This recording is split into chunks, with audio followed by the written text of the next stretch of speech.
Salut à tous, c'est Mirai, j'espère que vous allez bien. Aujourd'hui, nouvelle vidéo et cette fois-ci on va voir 4 animés où le héros éveille son pouvoir pour sauver celle qu'il aime. Ça faisait longtemps que j'en avais pas fait donc j'espère que ça vous plaira. Allez, c'est parti.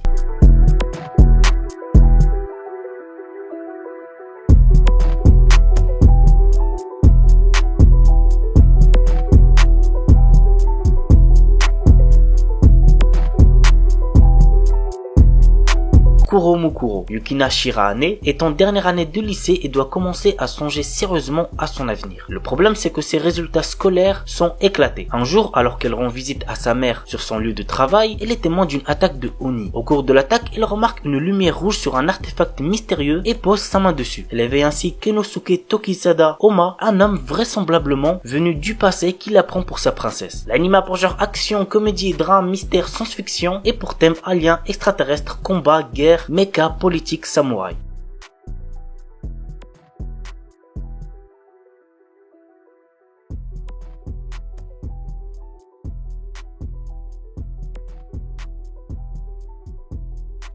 Sukasuka. Il y a 500 ans, l'humanité a été massacrée par de mystérieuses et redoutables bêtes. Désormais, d'autres races sont menacées malgré le fait qu'elles vivent sur des îles flottantes. Seul un groupe de jeunes femmes, les Leprechauns, réussissent à repousser les assauts de l'ennemi avec l'aide d'anciennes armes. Malgré cela, elles savent que chaque affrontement peut être synonyme de mort. C'est dans ce contexte qu'un jeune homme fait son apparition après 500 années de sommeil. Il est le dernier humain présent dans le monde. L'anime a pour genre aventure, drame, fantasy, roman, science-fiction, CNN, slice of life et pour thème monstre post-apocalyptique.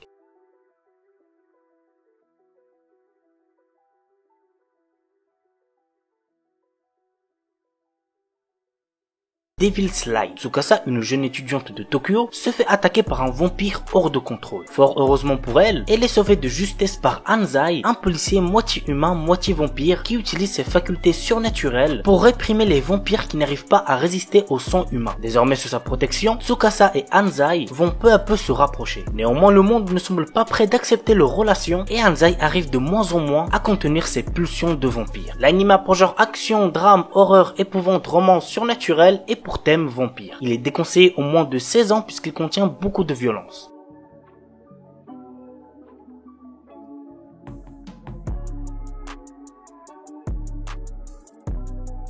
Tabou Tachu. Un animé de 12 épisodes plutôt sympa à voir, n'hésitez pas à check. Voici de quoi ça parle. Après avoir secouru un homme agressé, Seigi, notre héros, un adolescent pratiquant les arts martiaux, reçoit une étrange pierre qui s'incruste aussitôt dans la paume de sa main. Ce tatouage lui confère des pouvoirs surnaturels que 2 agents de l'armée américaine ont pour mission de récupérer avant que les assassins du royaume du Sélénistan ne s'en emparent. C'est à la rencontre de Izzy, une femme utilisant un glyphe similaire au sien, qu'il apprend qu'une guerre éclate entre tous ses utilisateurs et qu'il doit maîtriser sa nouvelle puissance s'il veut survivre. L'anime a pour genre action, ecchi, fantastique, mystère, seinen et pour thème arts martiaux, assassinat, combat, super pouvoir.